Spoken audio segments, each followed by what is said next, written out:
Hello, everybody. Hope y'all had a great weekend. So, we are on chapter 39 now. We left off, when we left off with chapter 38, God was going over, all his great wonders, everything he does, and was asking Job, like, do you do this? Do you know why this happens? Do you have the knowledge and wisdom like I do, basically? So now we are on chapter 39. It is a rainy day today, and I'm not feeling it. I just want to go back to bed. But I'm expecting to hear about my interview today and if I got the job or not. So hopefully, if that's something that is oh, excuse me. Hopefully, if that's something that is meant for me, it'll happen. Oh man, this crazy weather's just making my allergies and everything go crazy. Okay. So let's continue with chapter 39. Do you know when mountain goats give birth? So here my commentary was saying God kept bringing the level of knowledge down for Job and kind of humbling him in a sense. Have you watched the deer in labor? Can you count the months they are pregnant? So you can know the time they give birth. They crouch down to give birth to their young. They deliver their newborn. Their offspring are healthy and grow up in the open fields. They leave and do not return. Who set the wild donkey free? Who released the swift donkey from its harness? I made the desert its home and the salty wasteland its dwelling. It scoffs at the noise of the village and never hears the shouts of a driver. It roams the mountains for its pasture land, searching for anything green. So here my commentary was saying God knew how the wild donkey lived and was provided for. Job did not. So he just keeps bringing up things that only he knows and that Job doesn't, and just kind of trying to bring him back to reality. Would the wild ox be willing to serve you? Would it spend the night by your feeding trough? So here, I think I was on enduring word, because my commentary didn't have a whole lot for chapter 39. And so I think enduring word for wild ox, it had a note that said the translation isn't exactly accurate. It was really talking about a fearsome, mighty, extinct animal known as, I'm not going to try to pronounce that, Aurochs. Aurochs?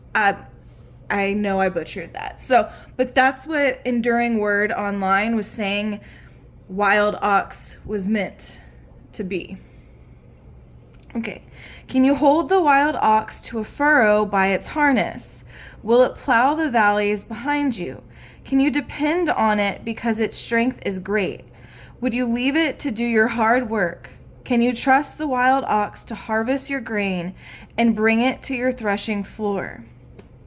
The wings of the ostrich flap joyfully, but are her feathers and plumage like the stork's? She abandons her eggs on the ground and lets them be warmed in the sand. She forgets that a foot may crush them, or that some wild animal may trample them. She treats her young harshly as if they were not her own. With no fear that led her labor...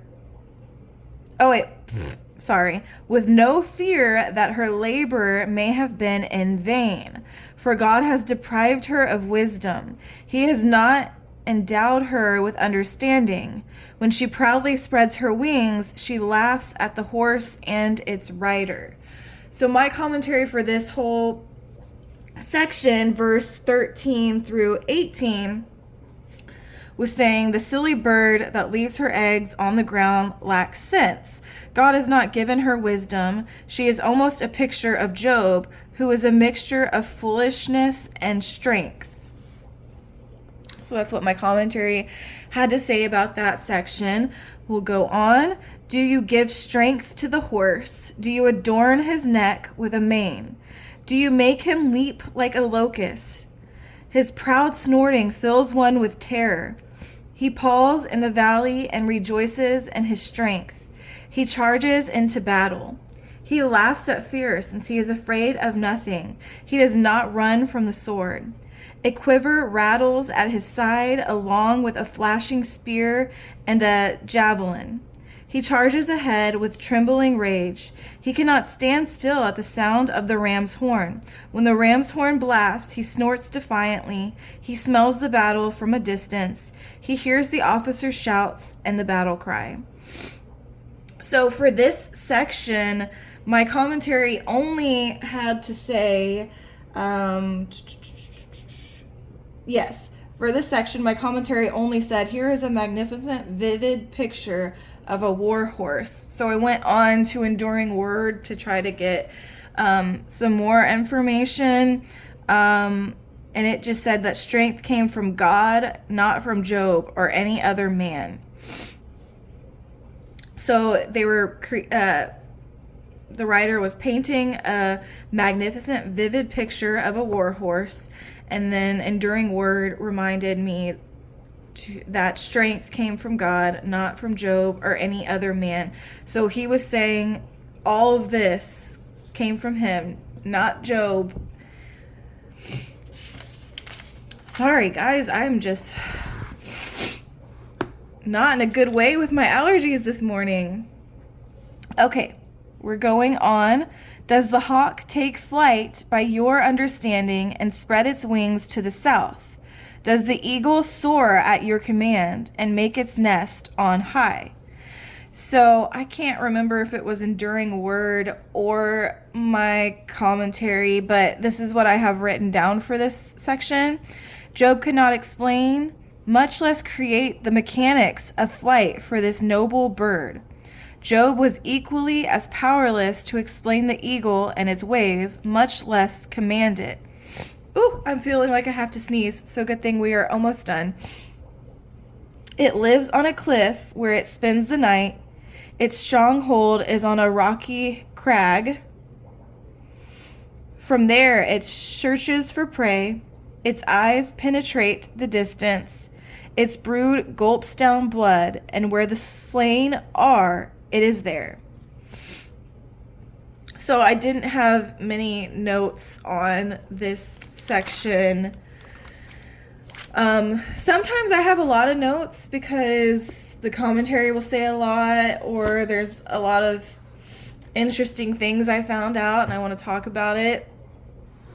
But I didn't have too many notes on this section. So yeah, we're nearing the end. Let's see, 3 chapters left of Job. It's been really wonderful Bible studying and getting to know the story of Job more. I'm really interested in chapters 40 and 41 because it talks about the behemoth and it talks about Leviathan.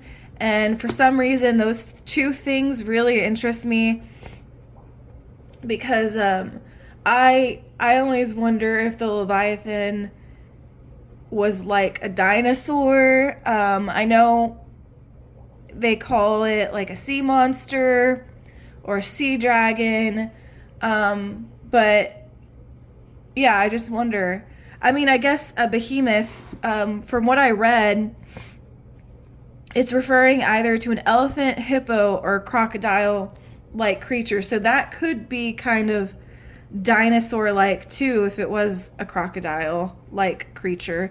I don't know, because that might be a controversial thing. I'm not sure, but I would like to think they're referring to some kind of dinosaur-like creature when they bring up both of those. Because that's kind of a big argument, I guess, about dinosaurs in the Bible and all of that. But yeah, that's for another time. So I hope y'all enjoyed that and got something out of it. I've really enjoyed Job, and I think going forward, I want this channel to be more about helping people with their anxiety and depression through the Bible. So I might, going forward, just post on here about books that, really kind of deal with mental health, kind of deal with your endurance and all of that. That's kind of what I want this channel to turn into. At first, this channel was just for me to post and kind of get over my social anxiety and my regular anxiety and my depression, and try to be more social. But I think I want other people to get help out of this channel too, if I can. So I'm going to try to find a way to go forward and do that, but try to honor the meaning behind the verses and not just put my own understanding on it, like see a verse and, oh, that looks great for mental health. No, I really want to make sure I'm honoring and interpreting the text correctly. So I'll try to work more on how I want to go moving forward with the channel and the Bible studying. When I get a job, it'll probably decrease. During the weekday, I post like every day now because I don't have a job. I'm sure that'll decrease when I get a job though. So we'll see. But yeah, thank you for watching this video today. Hope you got something out of it, some kind of information you didn't know before. But yeah, y'all have a great rest of your day. Have a great week.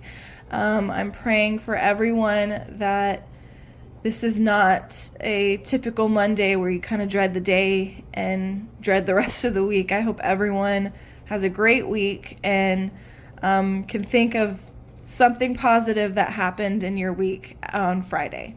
So yeah, God bless you. Have a good one and see you soon.